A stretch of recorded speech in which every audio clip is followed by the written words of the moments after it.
مجھے کہتے ہیں نا شادیاں کرتے رہتا ہوں بیان میں، مفتی صاحب کے پاس کوئی علمی باتیں نہیں ہوتی، کوئی علمی صلاحیت نہیں ہے. میں عوام کے سامنے وہ بات کرتا ہوں تو عوام کے مینٹل لیول کی ہے جس کی پبلک کو ضرورت ہے. باقی ہم علمی لحاظ سے کچھ آتا ہے یا نہیں آتا میں دعویٰ نہیں کرتا، لیکن ہمارے وہ لیکچر سنو جو مدرسوں میں ہوتے ہیں. جب مدرسوں میں ہم لیکچر دیتے ہیں اصول فقہ کی کتابیں یا حدیث کی کتابیں یا تفسیر پڑھاتے ہیں تو ہمارا اسٹائل کچھ اور ہوتا ہے، وہ یہ والا اسٹائل نہیں ہوتا جو ابھی ہے. سمجھتے ہیں کہ نہیں سمجھتے؟ اب جو باتیں مدرسوں کے طلبہ کے سامنے آنے کی ہیں وہ میں پبلک کے سامنے لاؤں، اور جو پبلک کے سامنے کی ہیں وہ طلبہ کے، تو یہ سارا کام الٹا ہو جائے گا. فرقے پیدا ہوں گے، نئے نئے تشویش پیدا ہوگی لوگوں میں. تو جو پبلک کے کرنے کے کام ہے، واعظین جتنے بھی دنیا میں گزرے ہیں وہ آسان باتیں کرتے ہیں لوگوں کے سامنے. زنا چھڑواؤ لوگوں سے، لوگوں کو نماز پہ لے کر آؤ، لوگوں کو زکوٰۃ پہ لے کر آؤ. یہ کام چھوڑ کے آپ بنو امیہ کے جھگڑے نمٹانے بیٹھ جاؤ سیاسی، تو اس سے امت میں کوئی خیر کا کام نہیں ہوگا. اس سے امت کیا ہوگی؟ بیکار چیزوں میں، لغو چیزوں میں لگ جائے گی. اور اس میں بھی آپ جو نالج لوگوں کے سامنے لا رہے ہو وہ بھی غلط ہو، صحیح وہ بھی نہ ہو، پھر تو اور مسئلہ خراب ہو جائے گا. تو خیر میں یہ کر رہا تھا کہ کنٹرولنگ پاور کیا ہو گئی ہے؟ ختم. مذہبی لوگوں کی بھی کنٹرولنگ پاور ختم. مذہبی اسکالر جو ہوتے ہیں بہت سے کہ انہیں برداشت ہی نہیں ہے یہ بات عوام میں لانے کی ہے کہ نہیں لانے کی ہے، کیسے بیان کیا جائے برداشت سے. جب ایک دوسرے کے خلاف بولتے ہیں تو برداشت سے کنٹرول ختم ہو جاتا ہے. سامنے والے پہ رد کیسے کرنا ہے اس کے بھی تو کوئی آداب اور کوئی تمیز ہوتی ہے نا. تمیز مارکیٹ سے کیا ہے؟ شارٹ ہے.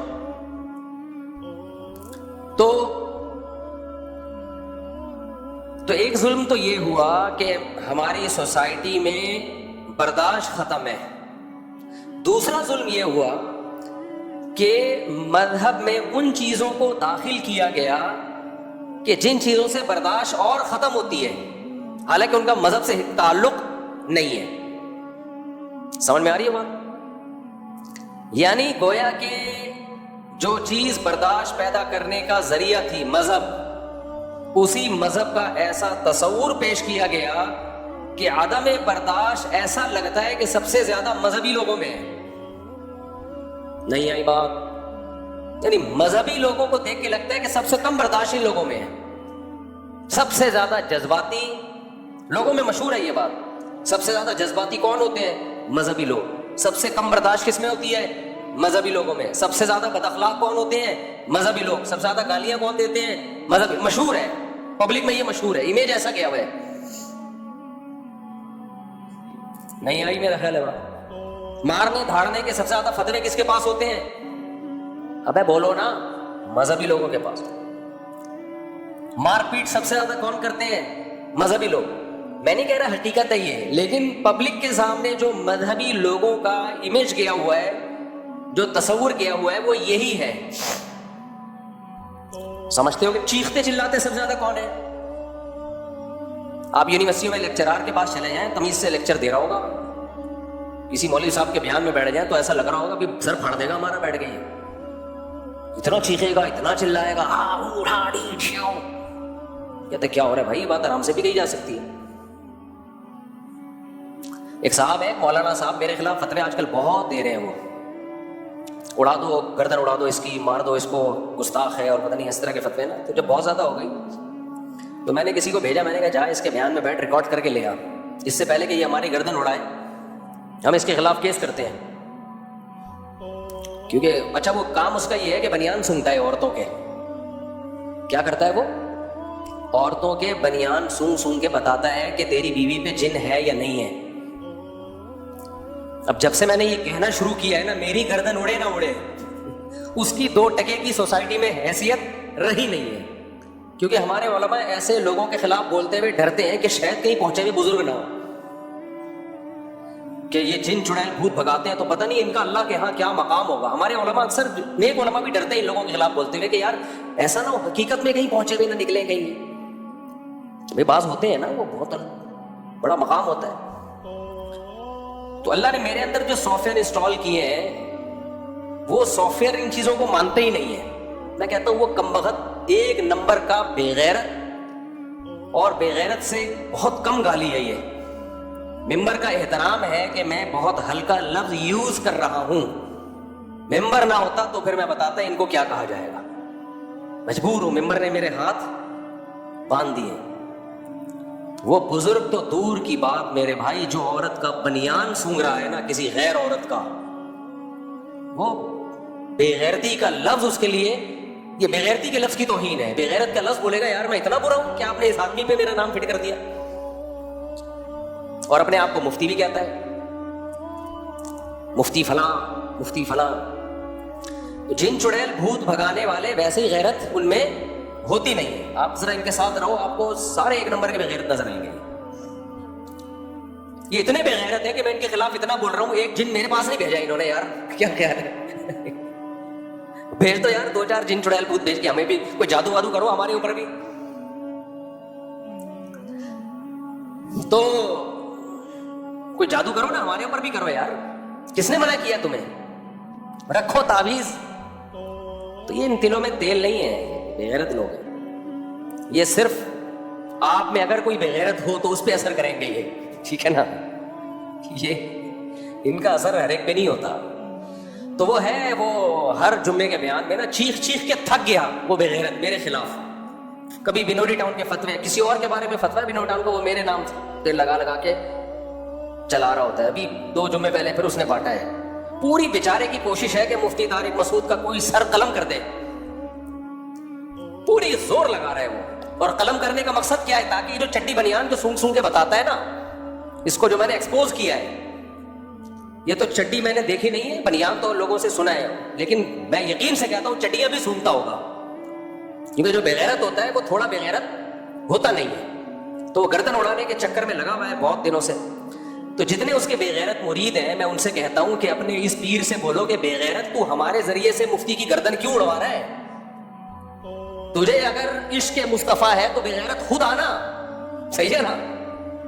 سادہ لوگ عوام کو عشق مصطفیٰ کے نام پہ ان سے قتل کروا کے ساری زندگی ان کی جیلوں میں گزرتی ہے, اور یہ بے غیرت بیٹھے ہوتے ہیں, خود گاڑیوں میں گھوم رہے ہوتے ہیں اور عورتوں کے بنیان سونگ رہے ہوتے ہیں. زندگی ان کی اسی میں گزرتی ہے.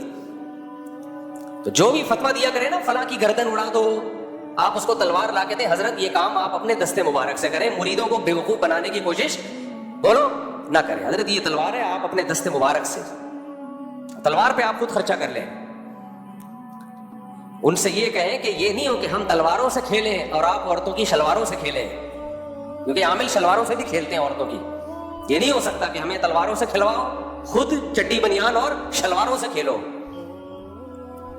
جس پر خدا کی کوئی بہت بڑی پھٹکار ہوتی ہے نا وہ عامل بنتا ہے, بہت بڑا کوئی جرم ہوا ہوتا ہے, اس سے بہت بڑے کوئی کبیرہ گناہ کا ارتکاب کیا ہوتا ہے. یہ چھوٹے موٹے گناہوں پہ اللہ کی طرف سے ایسی سزا نہیں ملتی ہے. جس کو اللہ جن چڑیل بھوت بھگانے والا روحانی عامل بنا دے نا, یقین کر لو اس سے ماضی میں کوئی چھوٹا گناہ نہیں ہوا, اتنا بڑا کبیرہ گناہ ہوا ہے کہ جس کی پھٹکار اس کے اوپر برسی ہے. کیونکہ یہ گناہ جو ہے نا, عامل بننے کا جرم, اس کی نسلیں بھگتتی ہیں اس کی سزائیں. وہ کبھی بھی لاجک کی بات تو کرے گا ہی نہیں. جہاں میاں بیوی کا جھگڑا ہوگا نمٹائے گا نہیں, جن چڑیل بھوت کے کھاتے میں ڈالے گا. عقل مند آدمی اینالائز کرتا ہے کہ اس میں غلطی کس کی ہے, اس کو جوڑنے کی کوشش کرو. جیسے قرآن نے حکم دیا کہ دونوں طرف سے خاندان کے افراد بیٹھے دیکھیں غلطی کس کی ہے, صلح کی کوشش کریں. لیکن عامل کی پھٹکار وہ صلح کی کوشش کم, جن چڑیل بھوت کے مسائل میں الگ سے ڈال دے گا. اس کو کاروبار کا نقصان ہوگا, لاجک کی بات نہیں کرے گا کہ یار جو نقصان ہو رہا ہے اس کی تلافی کرو, وہ کس پہ ڈال دے گا؟ جن چڑیل بھوت پہ. ایسی پھٹکار. اور میں آپ کو بتاؤں یہ کون سے جرم ہوتے ہیں جس کی وجہ سے یہ عامل بنتے ہیں. کچھ گناہ تو میں جانتا ہوں جو ان سے ہوتے ہیں. ایک جرم ہوتا ہے علماء اور بزرگوں کو برا بھلا کہنا. جس نے یہ جرم کیا ہوتا ہے اللہ اس کو عامل بنا دیتے ہیں کہ اب تجھ سے علم چھین لیا. مدرسوں میں کچھ طلبہ ایسے ہوتے ہیں جو اپنے ٹیچروں کی, استاذوں کی, بزرگوں کی بے ادبیاں, گستاخیاں کرتے ہیں, تو اللہ ان کو علم کی نعمت سے محروم کر کے کس پہ ڈال دیتا ہے؟ جن چڑیل بھوت بھگانے کے کام پہ ڈال دیتا ہے. جن طلبہ نے استاذوں کا احترام کیا ہوتا ہے ان سے اللہ علمی کام لیتا ہے, دین کی دعوت اور دین کی تبلیغ کا کام لیتا ہے. لیکن مدرسوں میں جن طلبہ نے بے ادبیاں, گستاخیاں کی ہوتی ہیں اپنے محسنین کے ساتھ, اپنے بڑے بزرگوں کے ساتھ, تو اللہ علم چھین کے اس کو کس میں ڈال دیتا ہے؟ روحانی ڈرامے بازیوں میں. دوسرا یہ سزا ان طلباء کو ملتی ہے جنہوں نے 8 سال مدرسوں میں گزارے، وقف کا مال کھایا، پڑھائی کو فوکس نہیں کیا. یہ بھی کم جرم ہے کیا؟ قوم کا سرمایہ آپ کے اوپر خرچ ہوا، آپ کو چاہیے تھا کہ آپ پڑھتے، صرف نحو میں مہارت حاصل کرتے، فقہ پڑھتے، قرآن کی تفسیر پڑھتے، عربی ادب میں دلچسپی لیتے. 8 سال مدرسے نے آپ پر احسان کیا، آپ کے ٹیچروں نے آپ کو پڑھایا، لیکن آپ کو ٹک ٹاک سے اور فیس بک سے فرصت نہیں ملتی تھی. اب 8 سال کے بعد دنیا کے تو رہے نہیں، کیونکہ جوانی کی بہترین زندگی جو علم حاصل کرنے میں لگانی تھی، جو دنیا حاصل کرنے میں لگانی تھی، وہ آپ نے مدرسے میں لگا دی، اور مدرسے میں بھی آپ نے علم حاصل نہیں کیا. نتیجہ کیا نکلا؟ نہ دین کے رہے نہ دنیا کے رہے. تو اس زندگی برباد کرنے کی پھٹکار کیا اللہ آپ کو لگا دیتا ہے؟ جن چڑیل بھوت بھگانے کے کام. نہیں آ رہی میرا خیال ہے بات؟ تو یہ بڑے غلیظ لوگ ہوتے ہیں، غلیظ. ہاں 1% ان میں نیک بھی ہوتے ہیں. اب آپ کہوں گے مصطفیٰ آپ یو ٹرن لے رہے ہو. 1% ان میں واقعی نیک لوگ بھی ہوتے ہیں، لیکن دماغ ان کا بھی خراب ہوتا ہے. کچھ نیک لوگ یہ کام کر رہے ہوتے ہیں، لیکن عملیات کر کر کے اوپر سے کیا ہو جاتے ہیں؟ کھسک جاتے ہیں. نارمل ایک بھی نظر نہیں آئے گا ان میں آپ کو. 99% تو وہ ہیں جن میں غیر منصرف کے دونوں سبب موجود ہیں. غیر منصرف کے دونوں سبب موجود ہیں. ایک سبب تو فسق و فجور، سمجھ رہے ہو؟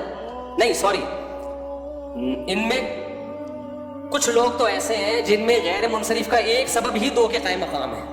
ٹھیک ہے، وہ ہے فسق و فجور. جو عربی گرامر کے طلبہ ہیں وہ سمجھتے ہیں، فاسق ہوتے ہیں، تو ایک ہی سبب 2 کے قائم مقام، تو وہ ہوتے ہی غیر منصرف. اور کچھ ایسے ہیں جن میں غیر منصرف کے 2 اسباب ہوتے ہیں. فسق و فجور تو نہیں ہوتا، کیونکہ فسق و فجور ایک ہی سبب 2 کے قائم مقام ہے. تو ایک سبب تو ان میں یہ ہوتا ہے کہ جاہل ہوتے ہیں، دوسرا سبب بے وقوف ہوتے ہیں، دماغ خراب ہو چکا ہوتا ہے ان کا. کیونکہ جب یہ وظیفے پڑھتے ہیں نا فلیتے پلیتے بیٹھ کے، وہ نہیں، وہ جا کے عملیات کرتے ہیں یہ بیٹھ کے، تو اس سے اوپر کی کھوپڑی کیا ہوتی ہے؟ کھسک جاتی ہے. دماغ بہت سینسٹیو چیز ہے، یہ ذہن میں رکھو. دماغ بہت، میں آپ کو بتاؤں سب سے زیادہ دماغ کو ہیلدی رکھنا مشکل کام ہے اپنی صحت کے لیے. لوگ سمجھتے ہیں کہ ہم اپنی نگاہوں کو کی حفاظت کرنا بڑا مشکل کام، یعنی ہماری نظر صحیح رہے، ہماری سماعت صحیح رہے، ہم چلتے دوڑتے رہیں. بھائی ٹانگوں کی ہیلتھ اس کو بچا کے رکھنا آسان، معدے کی ہیلتھ کو بچا کے رکھنا بولو آسان، سننے کی قوت، دیکھنے کی قوت، ان کو بچا کے رکھنا آسان. سب سے زیادہ مشکل اگر کسی آپ کے جو آرگن ہے نا جس کی صحت کو مینٹین رکھنا سب سے زیادہ مشکل ہے، وہ دماغ ہے. ذرا سی ایب نارمل لائف ہوتی ہے اور دماغ ایب نارمل ہونا شروع ہو جاتا ہے. دماغ کو صحیح رکھنے کے لیے ضروری ہے بالکل نارمل لائف ہو آپ کی، تھوڑی سی بھی ایب نارملٹی نہ آئے. نہیں آئی میرا خیال ہے بات؟ یہ بہت اہم پوائنٹ ہے، اللہ کرے یہ کھوپڑی شریف میں اتر جائے. آج آپ کو پتا ہے نا کتنے زیادہ سائیکولوجسٹ سوسائٹی میں آ گئے ہیں، اور کتنے لوگ، کوئی تھوڑا سا کھسکا ہوا ہے، کوئی عجیب سا کھسکا ہوا ہے، کوئی بیٹھے بیٹھے اوٹ پٹانگ حرکتیں شروع کر دیتا ہے. یہ بیماریاں بہت ہو گئی ہیں. وجہ کیا ہے کہ نیچرل لائف اور نارمل لائف سے انسان ہٹ گیا ہے، دور ہو گیا ہے. تو سب سے مشکل چیز کیا ہے؟ دماغ کو ہیلدی رکھنا. دماغ کو ہیلدی رکھنے کے لیے 2 کام کرنے پڑتے ہیں. دیکھو جب ہم کمپیوٹر کو یا اپنے موبائل کو صحیح رکھیں تو اس میں 2 چیزیں ہوتی ہیں کمپیوٹر میں، ہارڈ ویئر اور سافٹ ویئر. دونوں کو بچانا ضروری ہے نا. موبائل دھڑام سے نیچے گرا، اسی وقت اسکریچ آ گیا، 2 ٹکے کی ویلیو نہیں رہتی موبائل کی. آپ کے کیا خیال ہے بھائی؟ رہتی ہے ویلیو اس کی. تو دماغ کی ہیلتھ ایک ہارڈ ویئر ہے. بائک سے گرے بغیر ہیلمٹ کے، ہل گیا. میں نے دیکھا ایک صاحب بائک سے گرے بغیر ہیلمٹ کے، میں جا کے اٹھا رہا ہوں تو ہنس رہے ہیں کہہ کے مار مار کے. میں نے کہا ہارڈ ویئر میں کیا ہو گیا ہے؟ ایشو ہو گیا. ہارڈ ویئر کیا ہو گیا بھائی؟ گڑبڑ ہو گئی. ہارڈ ویئر میموری لاس ہو گئی. ہارڈ ویئر کے لیے ضروری ہے کہ آپ پروٹین والی چیزیں کھائیں، نیند آپ کی پراپر ہو، یہ سب چیزیں ہیں نا. ایک ہے سوری نیند کا تعلق سافٹ ویئر سے، ہارڈ ویئر سے نہیں.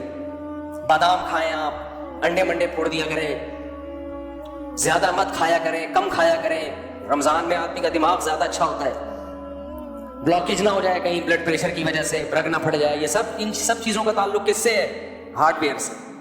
اس کو ہیلدی رکھنا آسان ہے، اس کو ہیلدی رکھنا آسان. جیسے کمپیوٹر کے ہارڈ ویئر کو ہیلدی رکھنا بہت آسان ہوتا ہے. موبائل کو گرنے سے بچاؤ بھائی، کور چڑھا دو، اگر گر بھی گیا تو بچ جائے گا. جیسے ہیلمٹ پہن لو، آپ گر بھی گئے تو دماغ کے ٹوٹنے کا چانس کم ہوتا ہے، کھوپڑی کے پھٹنے کا چانس کم ہوتا ہے. اللہ نے اتنی بڑا ناریل لگا دیا ہمارے سر پہ، جوڑ دیا کھوپڑی کی حفاظت کے لیے. لیکن جو دماغ کے اندر سافٹ ویئر ہے نا، اس میں وائرس بہت آتے ہیں، تو اس میں اینٹی وائرس بار بار چلانا پڑتا ہے. عاملوں کے وائرس بھرے ہوئے ہوتے ہیں کھوپڑی میں، کیونکہ یہ اینٹی وائرس نہیں چلاتے، بلکہ یہ باقاعدہ عملیات کر کر کے وائرس لاتے ہیں اپنے دماغ میں. تو جیسے کمپیوٹر میں کے سافٹ ویئر میں وائرس بہت آتے ہیں، ان وائرس سے اپنے آپ کو بچانا بہت مشکل کام ہے. تو اسی طرح دماغ کا جو سافٹ ویئر ہے نا، اس کی حفاظت بہت مشکل کام ہے. وہ ٹینشن سے پاگل خراب ہوتا ہے. ایب نارملٹی والا کوئی بھی کام آپ دیکھو، اکثر دماغی بیماریاں بچپن میں پیدا ہوتی ہیں جو بڑے ہو کے ظاہر ہوتی ہیں.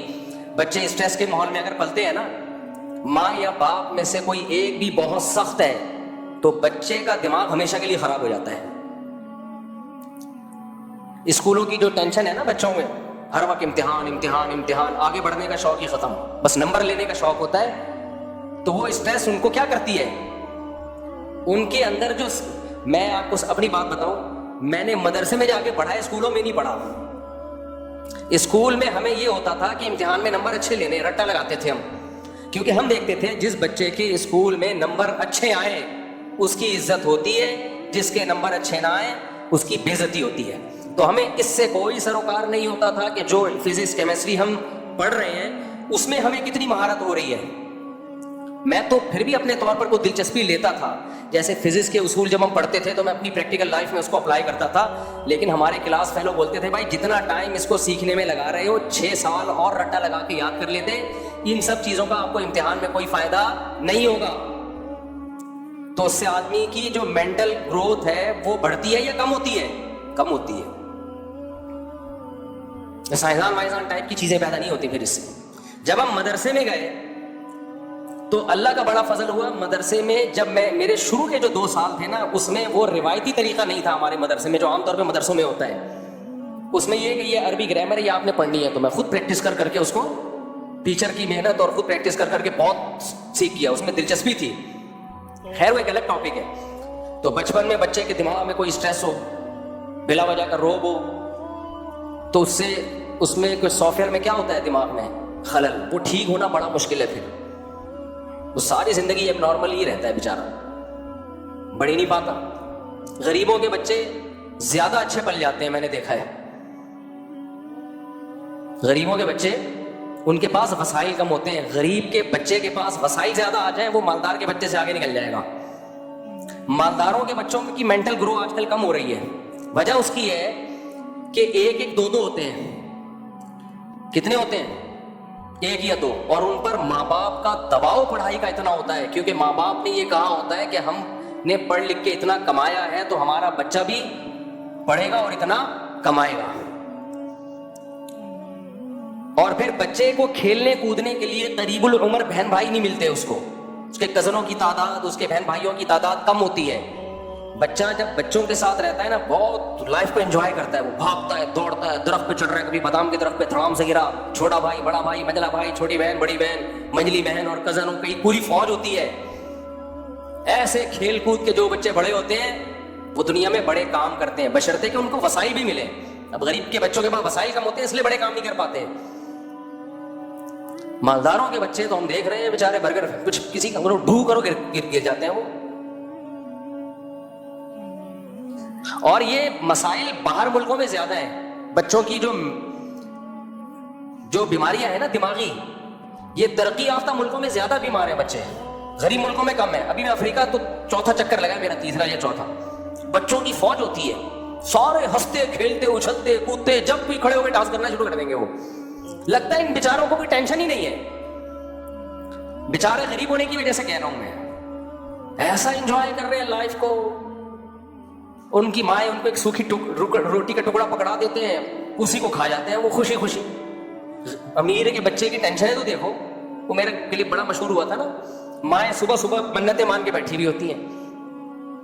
بیٹا پاٹھا کھاؤ گے؟ پاٹھا نہیں، پاٹھا نہیں. ڈبل روٹی کھا لو؟ نہیں ڈبل روٹی نہیں. جام کھا لو؟ نہیں جام نہیں. شہد کھا لو؟ نہیں شہد نہیں، شہد تو کھاتا ہی نہیں. چاکلیٹ کھا لو؟ نہیں یہ بھی نہیں. کیا کھائے گا بھائی تو؟ ماں کو کھا جاتا ہے وہ ٹینشن میں. پھر ڈاکٹروں نے اتنا الو بنا دیا، اللہ بچا کے رکھے. بچے کو ایکچولی یہ کھلائیں تو پھر یہ کھلائیں تو بچے کو پھر اتنی پروٹین ہونے چاہیے بچوں کی ڈائٹ میں اتنے. بچے کو کچھ بھی نہیں کھلاؤ، بھوکا رکھو. بھوک میں وہ 2 نوالے کھائے گا نا چھین کے، دیکھو کھا کر کے اس کی باڈی کو لگتا ہے. مجھے یاد ایک جگہ میں کہیں رہنے کے لیے گیا تو ہمارے کوئی ریلیٹیو تھے، ان کے پڑوس میں بہت غریب فیملی تھی. اچھا جو ہمارے ریلیٹیو تھے وہ کھاتے پیتے فیملی تھی، ان کے جتنے بچے تھے وہ سارے کمزور. میں دیکھتا تھا یار یہ پڑوسیوں کے ہاتھ تو بیچاروں کے روٹی نہیں ہوتی کھانے کی، بچے ان کے ماشاءاللہ سارے کیا ہیں، صرف روٹی کھاتے تھے، صرف روٹی. اور میں ان کے گھر منظر دیکھتا تھا کہ روٹی پک رہی ہوتی تھی نا، بچہ آتا تھا توے پہ ابھی پوری پکی نہیں، اٹھا کے بھاگ جاتا تھا، کھا رہا ہوتا تھا، اماں کو دکھا رہا ہوتا تھا اور اماں چمٹا دکھا رہی ہوتی تھی اس کو. سمجھ رہے ہو؟ بغیر سالن کے روٹی. اور ایسے پاورفل بنے ہیں، ایسے پاورفل. تو زیادہ ڈاکٹروں کو بھی لفٹ نہیں کرایا کرو، اگر پیسے ہیں تو کرا لو، نہیں ہے تو سب چلتا ہے.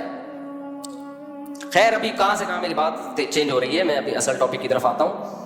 تو میں یہ کر رہا تھا کہ مذہب جو برداشت سکھاتا تھا وہی کیا سکھا رہا ہے. مذہبی لوگ عام طور پر، لوگوں میں مشہور ہے یہ بات کہ مذہبی لوگوں میں برداشت کم ہوتی ہے. تو بھائی یا تو یہ مذہب کا قصور ہے، تبھی بہت سے لوگ یہ منظر دیکھ کے ملحد ہو گئے، ایتھیسٹ ہو گئے. یار سب سے زیادہ عدم برداشت تو ہمیں مذہبی لوگوں میں نظر آتی ہے، حالانکہ انہوں نے اوریجنل مذہبی لوگ دیکھے ہوتے نہیں ہیں. اصل وجہ یہ ہے. تو اب نظر اگر ہمیں آ رہا ہے کہ مذہبی لوگوں میں برداشت کم ہے، امیج یہی بنا ہوا ہے دنیا کے سامنے، تو یا تو میرے بھائی یہ مذہب کا قصور ہے کہ مذہب پروڈکٹ ایسی تیار کر رہا ہے جن میں برداشت نہیں ہے. تو اگر خدا نخواستہ یہ مذہب کا قصور ہے تو اس کا مطلب پھر ہم صحیح مذہب کو فالو نہیں کرتے، پھر تو ہمیں مذہب چھوڑ دینا چاہیے. لیکن حقیقت یہ ہے کہ یہ مذہب کا قصور نہیں ہے، مذہب کو ریپریزنٹ کرنے والے، مذہب کو ایکسپلین کرنے والے وہ غلط ایکسپلین کر رہے ہیں. کیسے؟ اب میں آپ کو بتاتا ہوں. دیکھو اگر کسی مذہب کے پہ چلنے والوں میں آپ کو موٹاپا بہت نظر آ رہا ہے، سارے گول گول ہی ہیں اس مذہب کے فالوورز. دوبارہ سے جب بہت بہترین مثال ہوتی ہے تو میں ایک گیئر لگانے کے بعد نیوٹرل کر کے گاڑی کو دوبارہ سپیڈ میں لے کر آتا ہوں، ریورس دوبارہ سے نا. روڈ بہت زبردست ہے تو اب گاڑی کو نیوٹرل کر کے بریک لگاؤ، دوبارہ گیئر میں ڈال کے گاڑی چلاؤ. تو میں مثال کو دوبارہ سے دیکھو. مجھے ایک بات بتاؤ، فرض کرو کوئی مذہب ہے جس کا کوئی بھی نام ہے، اسلام کی بات نہیں کر رہا، کوئی بھی ایک مذہب ہے، اس مذہب کا نام ہم ABC رکھ دیتے ہیں. اس مذہب کا کیا نام ہے؟ ABC. دنیا میں ایک مذہب ہے جس کا نام کیا ہے؟ ABC. اس مذہب کے ماننے والوں کا دعویٰ ہے کہ ہمارا مذہب ہی برحق مذہب ہے، انسانیت کی نجات ہی اسی مذہب میں ہے، اور یہی مذہب برحق مذہب ہے، اس مذہب پہ چلو گے تو دنیا نجات پائے گی، دنیا کامیاب ہوگی. تو لیکن اس مذہب پہ جتنے بھی چلنے والے لوگ ہیں ان سب میں ایک چیز ہمیں کامن نظر آتی ہے کہ سب گول مٹول، بڑی بڑی توندیں، اور رائٹ اور لیفٹ دونوں کولے، اور تون کا سائز برابر، ساری سب گول گول موٹے موٹے، 150-200 کلو سے کسی کا وزن کم نہیں. 2-4 ہوتے ہیں، 5-6 ہوتے ہیں، ہم کہتے ہیں یار یہ تو قدرت کی طرف سے ہو جاتا ہے نا. بھائی بہت لوگ ایسے ہم نے دیکھے ہیں جو بہت تھوڑا کھاتے ہیں لیکن وزن ان کا بہت زیادہ ہے. اسٹرکچر ہی ان کا قدرت کی طرف سے. صحابہ میں بھی ایسے تھے، تابعین میں بھی ایسے تھے، بڑے بڑے بزرگوں میں آج بھی ہم نے دیکھا ہے. حضرت حاجی عبدالوہاب صاحب تبلیغ جماعت کے امیر تھے، میرا خیال ہے 24 گھنٹے میں ایک ٹائم 4 نوالے کھاتے ہوں گے وہ، لیکن جسم بھاری تھا. یہ تو قدرت کی طرف سے. چند لوگ تو ہو سکتے ہیں، لیکن اس مذہب کے جتنے ماننے والے ہیں سارے کیا ہیں؟ لمبائی اور چوڑائی کیا ہے؟ برابر. لیٹ جائیں تو پتہ نہیں چلے کہ کھڑے ہوئے ہیں یا اگر چادر ڈال دیں ان کے اوپر. بہت مختلف طریقوں سے اس بات کو ایکسپلین کیا جا سکتا ہے، میں زیادہ مثالیں نہیں دے رہا ہوں. سارے ہی اگر موٹے موٹے ہیں، سارے موٹے موٹے ہیں، تو اس سے پہلا امیج جو دنیا کے سامنے جائے گا وہ یہ جائے گا کہ اس مذہب میں باقی تعلیمات کا تو ہمیں نہیں پتا، اخلاقیات میں کیا معاملہ ہے، لیکن یہ مذہب میں کھانا پینا بہت زیادہ یہ فرض ہے، کیونکہ سارے ہی مذہب کے ماننے والے کیا ہیں؟ گول. تو اس کی علامت ہوئی نا کہ یہ مذہب زیادہ کھانے پینے کی ترغیب بہت زیادہ دیتا ہے، نماز کی طرح فرض ہے اس میں، ورنہ دو چار تو پتلے ہوتے نا. کیا خیال ہے بھائی، سمجھ میں آ رہی ہے بات کہ نہیں آ رہی؟ یہ ایمیج آئے گا کہ نہیں آئے گا؟ اب مسئلہ کیا ہو گیا ہے، آپ سمجھ گئے ہوں گے میں کیا کہنا چاہ رہا ہوں. ہمارے یہاں بھی ایسا ہی ہے، بہت سے مذہبی لوگ جب آپ ان کے فرقے یا ان کی جماعت کو جوائن کریں تو آپ کو باریک لوگ مارکیٹ سے شارٹ نظر آئیں،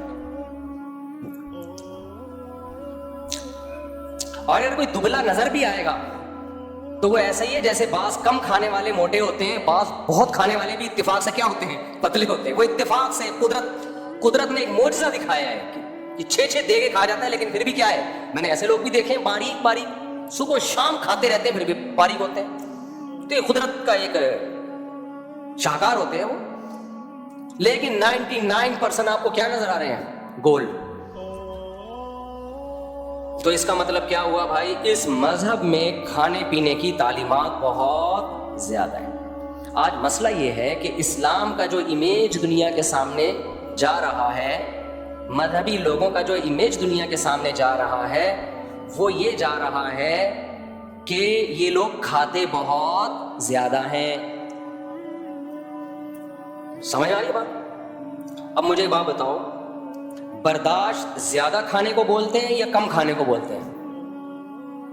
زیادہ کھانا یہ برداشت کی بات ہے یا کم کھانا؟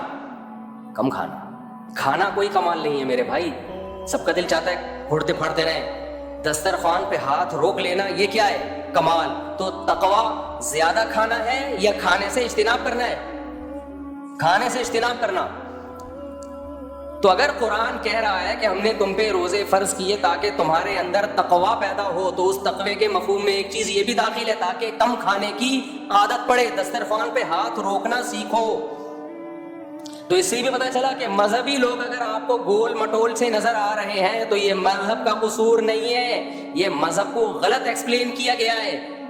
اگر مذہب کا قصور ہوتا تو مذہب رمضان کے روزے فرض نہ کرتا، بلکہ حکم دیتا کہ ایمان والو تم پہ رمضان کے روزے نہیں، رمضان میں 4 گنا زیادہ کھانا کھانا فرض کیا گیا ہے تاکہ تم سارے کیا ہو جاؤ؟ پرکار کی طرح گول مٹول ہو جاؤ، کیونکہ اللہ کو دبلے پتلے مسلمان پسند نہیں ہے.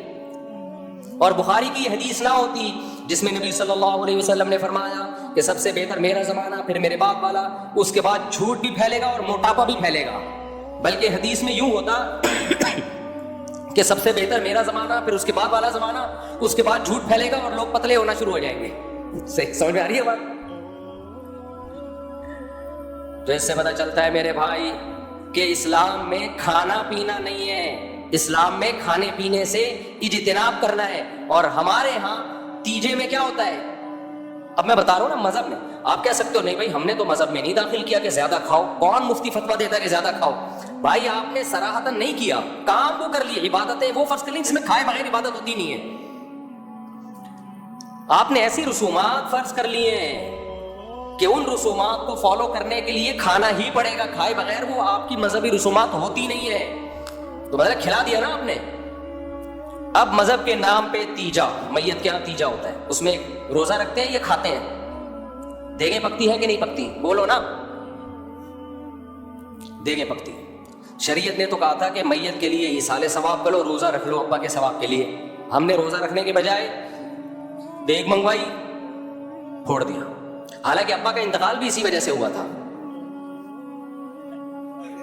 پھوڑنے کی وجہ سے، اسی وجہ سے تو ہوا تھا. وہ بھی ہر تیجے میں پہنچے ہوئے ہوتے تھے، ہر چلے پہ 40ویں میں پہنچے ہوئے ہوتے تھے، حلیم میں دیگے پھوڑ رہے ہوتے تھے، ربیع الاول میں رسگلے پھوڑ رہے ہوتے تھے اور کنڈے پھوڑ رہے ہوتے تھے. جو وجہ ابا کی موت کا سبب بنی، ربیع الاول کی دیگیں، ربیع الاول کے رسگلے. ابھی وہ کسی کا کلپ آیا مولانا صاحب کا بڑا دلچسپ، کہتے ہیں یہ وہابی لوگ ہم سے کہتے ہیں کہ شب برات کا حلوہ کسی کتاب میں دکھاؤ. پھر وہ کہتے ہیں ارے ظالمو، حلوہ کتاب میں نہیں ہوتا، پلیٹ میں ہوتا ہے. پھر کہہ رہے تو کتاب میں تلاش کرتا رہے، ہم دیگ میں تلاش کرتے ہیں، تو کتاب سے نکال کے کھاتا رہے. ہم دیگ سے نکال کے کھاتے رہے. سمجھ لو. وہ کہہ رہے ہیں وہابیو حلوہ کتابوں میں, ہم کہتے ہیں نا شب برات کا حلوہ کسی کتاب میں دکھاؤ, تو کہتے ہیں کتاب میں تھوڑی, حلوہ تو دیگچی میں ہوگا.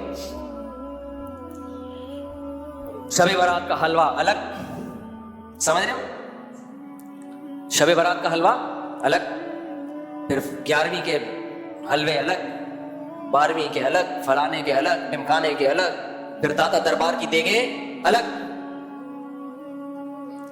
کوئی ایک دیگ دکھاؤ نا صحابہ کے دور میں. یار ہمیں صحابہ کے دور میں روزے ملتے ہیں. شاید جابر بن عبداللہ رضی اللہ تعالیٰ عنہ کے نام لینے میں شاید مجھ سے مسٹیک ہو جائے. نبی کی خدمت میں حاضر ہوئے کہ یا رسول اللہ, میں یہ نیت کرتا ہوں کہ میں ساری زندگی روزے رکھوں گا موت تک. یہ جذبہ تھا کس کا؟ صحابہ کا. وہ یہ بھی کہہ سکتے تھے یا رسول اللہ میں اتنی دیگیں پکایا کروں گا, اتنی دیگیں. دیگ پکا کے غریبوں میں تقسیم کرنا یہ جائز ہے, لیکن جاؤ چپکے سے لے جاؤ. گھر میں, اندرون سندھ میں, پنجاب کے ایسے گاؤں دیہاتوں میں, کے پی کے ایسے گاؤں دیہاتوں میں جہاں خوراک نہیں پہنچتی, وہاں چپکے سے لے جا کے تقسیم کرو. کراچی کی روڈوں پہ مت کھلاؤ, اس سے لوگ اور اپاہج بن رہے ہیں. جب سے یہ دسترخوان لگنا شروع ہوئے ہیں نا روڈوں پہ, ڈیفنس اور کلفٹن کے کروڑ پتی لوگوں کے علاقوں میں, اس سے کیا ہوا ہے, کراچی میں جرائم کا ریشو بڑھ گیا ہے. پہلے ڈاکو آیا کرتے تھے باہر سے, تو ان کے پاس رہنے کی جگہ نہیں تھی, کھانے پینے کی جگہ نہیں تھی, 2-4 دن ڈکیتی جب تک نہیں ہوتی تو کیا کھاتے. تو ان کو بہترین موقع مل گیا, بیٹھو یہاں حلوے مانڈے اور بکرے کا گوشت امیر آدمی کے لیے آج کل مشکل ہو گیا ہے. وہ غریب بکروں کے صدقے کے بکرے پھوڑ پھاڑ کے انجوائے کرتا ہے لائف کو, کہتا ہے چلو یار ہمارے لیے کھانے پینے کا انتظام تو ہو گیا, باقی جو ایکسٹرا ہے وہ پھر ہم انشاءاللہ پیسے بچا کے بندوق شندوق میں لگائیں گے. وہ اسلام اپاہج بنانے کی ترغیب نہیں دیتا لوگوں کو. اگر اس طرح سے لوگوں کو کھلانا سنت ہے تو نبی کی خدمت میں ایک صحابی حاضر ہوئے, یا رسول اللہ آپ مجھے کچھ صدقہ دیجیے. آپ نے کیا صدقہ دے دیا؟ فرمایا پہلے بتاؤ تمہارے پاس کیا ہے. انہوں نے بتایا کہ ایک وہ ہے برتن ہے, آپ نے برتن منگوایا, اس کو نیلام کیا, نیلام کر کے کلہاڑی خرید کے دی ان کو, اور کہا کہ جاؤ جنگل سے لکڑیاں کاٹو اور یہ بیچو. تو صدقہ خیرات کا وہ طریقہ جس سے لوگ اپاہج بننا شروع ہو جائے. پہلے ہی قوم ہماری مر گئی ہے, بالکل سست قوم. انگریزوں کی مثالیں دیتے ہیں, وہ ترقی کر کر کے جیپنیز آگے نکل گئے. تو بھائی ترقی کے لیے تو اپنے پاؤں پہ کھڑا کرنا پڑتا ہے لوگوں کو. یہ نہیں ہوتا کہ نوجوانوں کو آپ فری پھوکٹ میں کھلانا شروع کر دو. مجھے بھی لوگ زکات صدقات دیتے ہیں جو اعتماد کرتے ہیں نا کہ کوئی جاننے والا, کوئی یعنی آپ کسی کو جانتے ہو تو دو. میری پالیسی ہے کہ مانگنے والے کو دیتا ہی نہیں میں, الا ماشاءاللہ جب تک 100% یقین نہ ہو جائے. کوشش کرتا ہوں خود تلاش کرو کہ کوئی واقعی مستحق ہے تو اس تک پہنچاؤ, اور اس کو بتا دو کہ یہ تمہیں جو دے رہے تمہاری عادت خراب کرنے کے لیے نہیں. تلاش کرو ملازمت. پھر میں تھوڑی تفتیش بھی کرتا ہوں کہ یہ ایسا تو نہیں ہے کہ کیونکہ جب ایک دفعہ فری پھوکٹ کا آنا شروع ہو جائے نا تو غریب کی بھی بیچارے کی وہی عادت ہوتی ہے جو امیروں کی ہوتی ہے. سب کی ایک ہی عادت, جب فری کا منہ کو لگ جائے تو پھر محنت کر کے کمانا بہت مشکل لگتا ہے. لیکن ہمارے یہاں کیا ہے, جب ایک دفعہ دینا شروع کر دیا تو پھر بالکل بھول جاتے ہیں اس کو, ساری زندگی کھاتا رہتا ہے بیٹھ کے. وہ اس کو بولو بھائی اب خود کر کے کھاؤ. سب سے برا مال پتہ ہے کیا ہے؟ جو بغیر محنت کے بھیک مانگ کے حاصل ہو. سب سے برا مال, انسان کے اندر غیرت ختم کر دیتا ہے. اپنے گھر کی باتیں بتانی نہیں چاہیے, لیکن بعض دفعہ اس سے موٹیویشن بہت ملتی ہے. کل کی بات ہے, کل کی. اپنے 3 بیٹوں کو جو تھوڑے بڑے ہو گئے میں نے بلا کے بٹھایا اپنے سامنے. آپ پوچھ سکتے ہیں کہ بیٹھا ہوئے 2-3 یہاں بیٹھے ہوئے ہیں. میں نے کہا دیکھو زندگی میں کچھ بھی ہو جائے, کیسے برے حالات ہوں, مجھے یہ خبر نہ ملے کہ کسی کے سامنے ہاتھ پھیلایا ہے. جس دن یہ خبر ملی نا اس دن گردن اڑا دوں گا میں. مر جاؤ بھوک سے. پھر میں نے اپنے حالات بتائے ان کو, اپنے حالات بتائے کہ مجھے کس کس موقع پہ کتنی شدید ضرورت پڑی ہے. اللہ نے مجھے بچایا کہ نہ مر جاؤں گا بھائی, ہاتھ نہیں پھیلانا. اللہ نے بچایا, میرا کمال نہیں ہے. اور مانگنے کے 2 طریقے ہوتے ہیں, ایک تو یہ کہ پیسے دے دو, ایک یہ ہوتا ہے کہ منہ ایسا بنا کے لے کے جاؤ کہ اگلا کہے یار یہ پیسے لے گا. منہ سڑا ہوا. منہ ہمیشہ اچھا رکھو بھائی, اللہ کا دیا بہت کچھ ہے اور ہے بھی بہت کچھ. ہم تو کہتے ہیں نا حالات خراب, خراب کا ہے حالات, جھوٹ بولتے ہیں حالات خراب. جو آدمی 2 ٹائم پیٹ بھر کے روٹی کھا رہے ہیں اس کے حالات خراب نہیں ہے, باقی سب ہوس ہے. یہ جو میں نے کہہ دیا نا کیسے کیسے برے حالات آئے لیکن اللہ نے ہاتھ پھیلانے سے بچایا, تو وہ برے کا مطلب جو جس کو لوگ برا سمجھتے ہیں, ورنہ وہ برے نہیں تھے. ہم اس میں بھی اپنے آپ کو بادشاہ سمجھتے تھے. اللہ کا دیا بہت ہے بھائی. برے تو حالات ہم نے اللہ کا شکر ہے کبھی زندگی میں دیکھے ہی نہیں. برے حالات کا مطلب ہوتا ہے 2-3 ٹائم کا فاقہ ہو, پڑے ہوئے ہوں, روٹی نہیں ہے. ایسے حالات کبھی بھی نہیں آئے. یہی حالات آ گئے, وہ بیمار ہے تو فلانے کا ہے, بائک میں پیٹرول کے پیسے نہیں ہیں تو کوئی بات نہیں, WR کیا خیال ہے, WR کے بھی نہیں ہے تو تھوڑا پیدل نکل جاؤ گا, 1 گھنٹہ پہلے نکل جاؤ گا. شاید واکنگ, پہلے زمانے میں لوگ پیدل ہی آیا کرتے تھے, کیا خیال ہے, 2 گھنٹے کی واک ہو جائے گی. تو بھیک مانگنا بہت, ابھی رمضان ہے نا تو دیکھو بھکاری کیسے نکلیں گے, بے غیرت کہیں کے, موٹے موٹے مستنڈے حرام خور.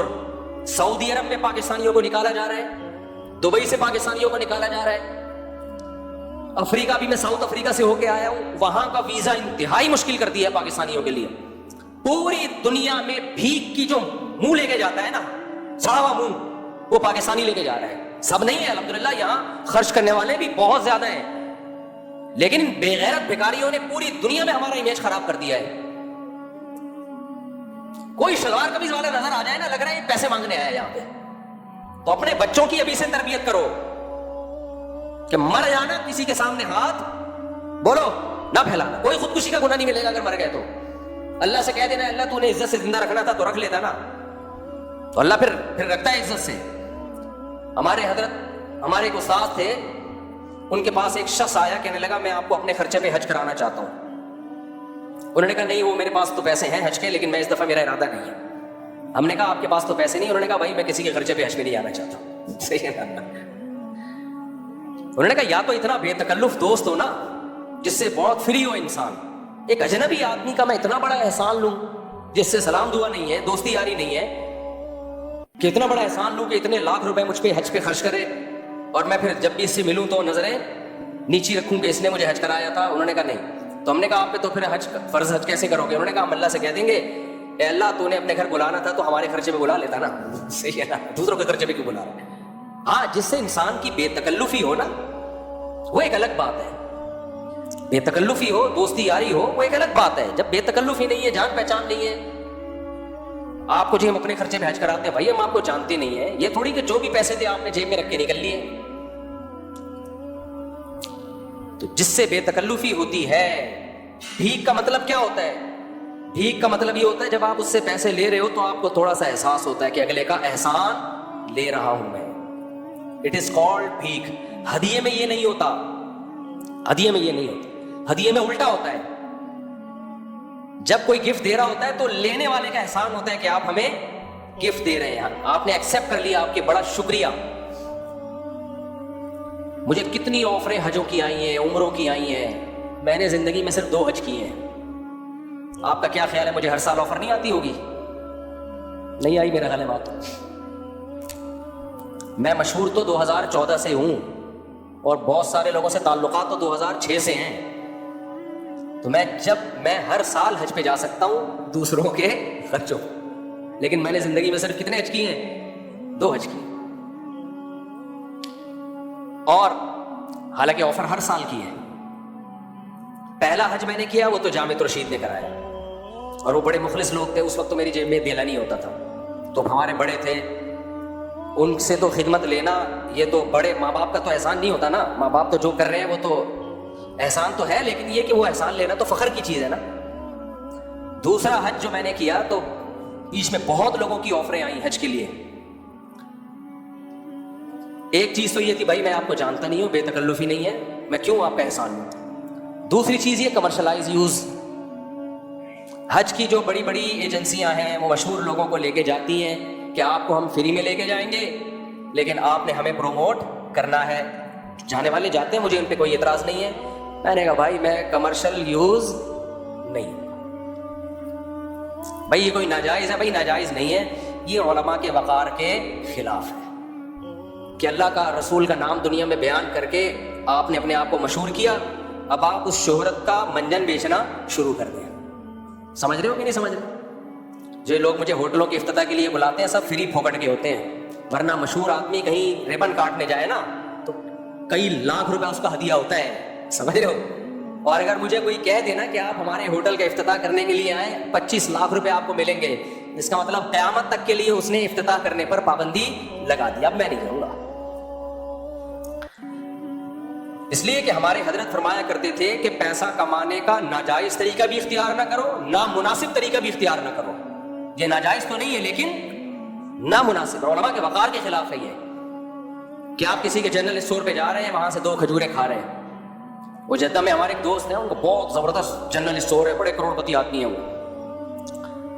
تو انہوں نے بتایا کہ بالی ووڈ کے ایکٹر آتے ہیں ہمارے یہاں، ایک کھجور کھانے کے اتنے لاکھ روپے لیتے ہیں. سمجھ رہے ہو؟ بالی ووڈ کے ایکٹر آئیں گے مشہور ہماری شاپ میں آئیں گے، ڈبے سے ایک کھجور نکالیں گے، کھائیں گے اور ویڈیو بنائیں گے. ہم اس ایک کھجور کے ہم انہیں لاکھوں روپے دیتے ہیں.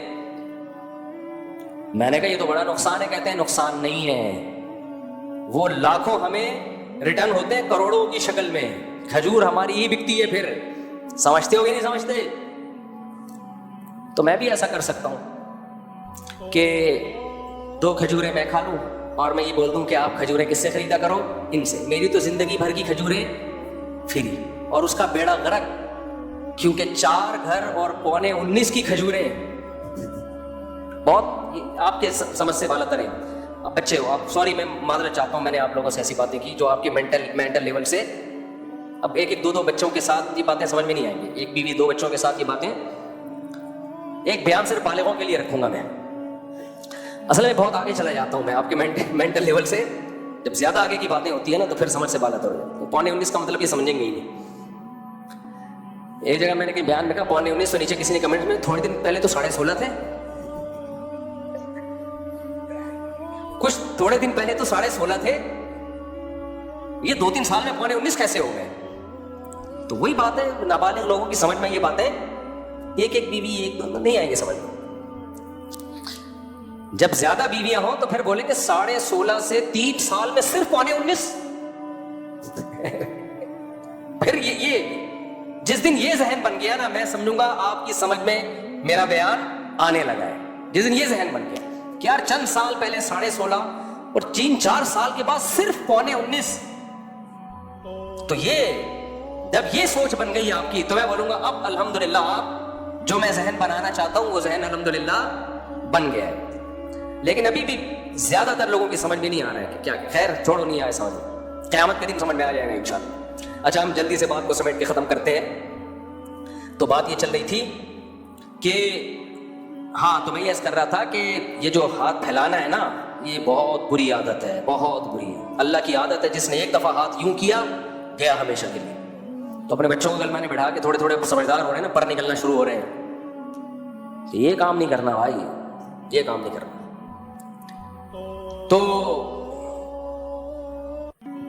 تو برداشت ہم ایس کر رہا تھا کہ اگر کسی مذہب کے ماننے والوں میں برداشت نہیں ہے،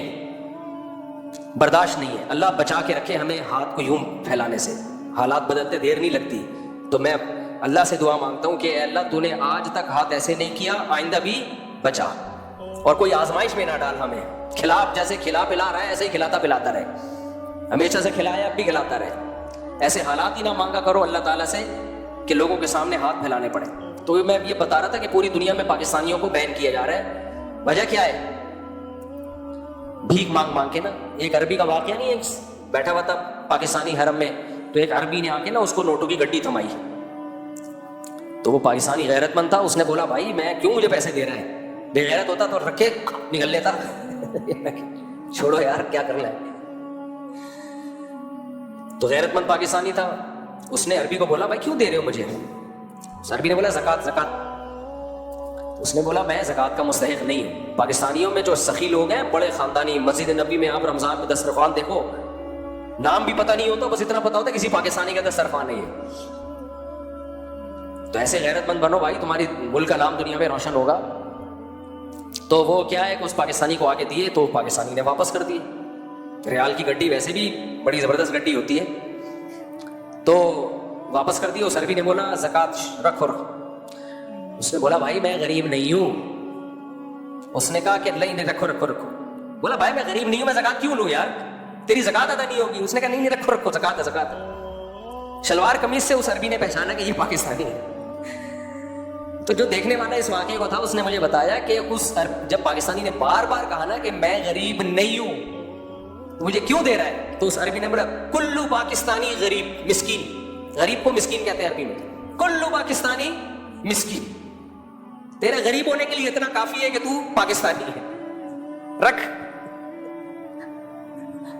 تو یہ پاکستانیوں کا دنیا میں ایک تصور ہے, اور یہ الحمدللہ کچھ ہمارے حکمرانوں نے بنایا, کھا کھا کے ملک کو الحمدللہ کنگال کر دیا. اور کچھ ہمارے پاکستانی بھائی ہیں جو دنیا میں جہاں بھی, مذہبی لوگوں میں تو بہت ہے, میں نے تو امریکہ کینیڈا کے واقعات بتایا آپ کو, اپنے میرے ساتھ جو کچھ ہوا ہے, پتہ ہی نہیں چلتا یہ کم بات بلا کیوں رہا ہے. مخلص لوگ بھی ہیں اس میں. تو اسلام آپ کو برداشت سکھاتا ہے. برداشت میں یہ کہ لوگوں کے سامنے ہاتھ نہ پھیلاؤ, دینا سیکھو, لینا نہ سیکھو. اسی برداشت میں ہے کم کھانا. جبکہ ہم نے مذہب کو تبدیل کر دیا. مذہبی لوگ آپ کو لڈو کھانے والے, حلوے مانڈے کھانے والے, رسگلے کھانے والے اتنے ملیں گے کہ اب اگر کوئی مولوی بیچارہ میٹھا نہیں کھاتا, لوگ حیران ہوتے ہیں, یار آپ کیسے مولانا صاحب ہو, آپ رسگلہ نہیں کھا رہے. لوگ حیران ہوتے ہیں, بھائی یہ مولانا صاحب ہیں, یہ میٹھا ہی نہیں کھا رہے, یہ مولانا صاحب ہیں, یہ بکرا نہیں کھا رہے. تو یہ عجیب سا ہو گیا ہے. تو یہ ان لوگوں کا قصور ہے جنہوں نے مذہب کو غلط رخ بنا کے پیش کیا ہے. تو اللہ تعالی ہمیں انسان کا بچہ بنانے کے لیے کہ تمہیں تمہاری کنٹرولنگ پاور بڑھے, تمہیں اپنے آپ پہ کنٹرول کرنا آئے, تو رمضان میں ایک پریکٹس کرائی جاتی ہے کہ کم وقتوں کچھ کھانے پہ ہاتھ روکنا سیکھو. لیکن ہم سے بڑا ڈھیٹ اس کائنات میں کوئی پیدا نہیں ہوا. آپ رمضان سے پہلے اپنا وزن کرو اور چاند نظر آنے کے بعد آپ اپنا وزن کرو. آپ اگر رمضان سے پہلے 70 کلو کے تھے تو چاند رات کو 170 کلو کے ہو چکے ہو گے. آپ سمجھ آ رہی ہے؟ چاند رات کو کتنے ہو چکے ہو گے؟ 170 کے. کیونکہ جو کیفیت اس وقت چل رہی ہوتی ہے نا ہماری افطاری میں, دسترخوان ہمارے شر سے بچ جائے, یہ بس میں نہیں ہوتا کہ پکوڑوں کے ساتھ ہم پلیٹیں بھی کھا جائیں. میں نے خود رول سموسوں پہ ایک گھر میں لڑائی دیکھی ہے, اچھے خاصے کھاتے پیتے لوگ. آپ کو کیا پتا کس کا تذکرہ ہو رہا ہے؟ شور شرابہ ہوا افطاری کے ٹائم پہ, مار کٹائی ہو رہی ہے. ابے ہوا کیا ہے؟ رول کم پڑ گئے تھے. تو مجھے پتا چلا کہ رول کا بہت بڑا رول ہے صلح صفائی میں. رول کا بہت بڑا, رمضان میں دسترخوان پہ رول کا بہت بڑا رول ہے سب کو جوڑنے میں. اس لیے اتنے رول منگوایا کریں کہ سب کے لیے کم سے کم 2 تو آئیں. سمجھ رہے ہو؟ اگر پیسے نہیں ہیں تو پھر منگوائیں نہیں. تو بھائی رمضان میں ایک کام کر لو, کم کھانے کی عادت ڈال دو. کیا کر لو؟ ہاں, ایک اہم بات, یہ میڈیکل سائنس کا ٹاپک ہے, یہ میرا ٹاپک ہے نہیں, لیکن کچھ میڈیکل سائنس کی باتیں ایسی ہیں جو متفقن علیہ ہیں, یعنی سب ڈاکٹر کہتے ہیں, تو مجھے بیان کرنے میں وہ حرج نہیں ہے, اس کے لیے کوئی راکٹ سائنس نہیں چاہیے. کم کھانے کا مطلب کیا ہے؟ کھانے کی کوالٹی بڑھاؤ, کوانٹٹی نہیں بڑھاؤ. کیا بڑھاؤ کھانے کی؟ بولو, کوالٹی. ہم کوانٹٹی کو فوکس کر رہے ہیں, اتنا کھا گیا, صحیح ہے نا؟ یہ اللہ نے بہترین موقع دیا ہے کہ رمضان میں آپ کھانے کی کوانٹٹی کے بجائے کیا بڑھا دیں؟ کوالٹی. گوشت, انڈے, یہ چیزیں کھائیں زیادہ. ڈرائی فروٹ, جو مالدار لوگ ہیں وہ ڈرائی فروٹ کھا سکتے ہیں, گوشت انڈے زیادہ کھا سکتے ہیں. وہ جو غریب لوگ ہیں تو ایسی سستی خوراکیں بھی ہیں جو کوالٹی کے لحاظ سے بہت اچھی ہیں. 3 چیزیں کم کریں, روٹی, چاول, اور یہ جو تلے ہوئے آلو ہوتے ہیں نا, تلی ہوئی چیزیں, ان کو کم کریں. جبکہ ہم رمضان میں یہ چیزیں بڑھا دیتے ہیں. تو یہ چیزیں کم کریں. اب ماہرین آج کل انڈوں کے بارے میں کیا کریں, آپ 5-6 انڈے بھی کھا لو, کچھ نہیں ہوتا روزانہ. اور انڈا سستی خوراک ہے, غریب آدمی نہیں کھا سکتا ہے. انڈے بڑھائیں اپنی خوراک میں, دیسی انڈے مل جائیں تو نور اللہ نور. ہم نے تو 50 مرغیاں پالی ہوئی الحمدللہ. تو دیسی انڈے بڑھائیں اپنی, تلے میں نہیں ہو, دیسی انڈے بڑھائیں اپنی. اب یہ تو آپ کو ڈاکٹر پلان بنا کے دے گا کیا کھانا ہے, میں تو آپ کو یہ بتا دیتا ہوں کیا نہیں کھانا ہے. افطاری میں شربت, بولو. دیکھو نبی نے جب موٹاپے کو ناپسند کیا ہے تو ہر وہ چیز جو موٹاپا پیدا کرے نبی اس کو پسند کریں گے یا ناپسند کریں گے؟ آپ کہہ سکتے ہو صاحب یہ شربت وربت یہ آپ کا ٹاپک تھوڑی ہے. جب کنٹرولنگ پاور ختم ہوتی ہے نا تو ہر جگہ سے ختم ہوتی ہے. جو پھوڑتا پھاڑتا ہے نا زیادہ وہ ہر چیز میں آگے ہوگا, وہ بد نظری میں بھی آگے ہوگا, وہ نشے میں بھی آگے ہوگا. شریعت ہمیں کھانے پہ کنٹرول کروا کے کنٹرولنگ پاور بڑھانا چاہ رہی ہے. تو اس سے پتہ چلتا ہے جس نے دسترخوان پہ کنٹرول کر لیا تو جب کوئی غیر محرم عورت گزرے گی نظر پہ بھی وہ کنٹرول کر سکے گا, نیند چھوڑ کے فجر کی نماز پڑھ سکے گا. وہ ہر چیز میں کنٹرول, جو کھانے پہ کنٹرول کر لیتے ہیں نا تو ہر برائی سے بچنا ان کے کنٹرول میں ہوتا ہے. اور جس کم وقت کا دسترخوان پہ کنٹرول نہیں ہے تو کوئی بھی گناہ دیکھ کے بھی اس کو کنٹرول نہیں ہوتا, پھر وہ بھاگتا ہے اس گناہ کے پیچھے.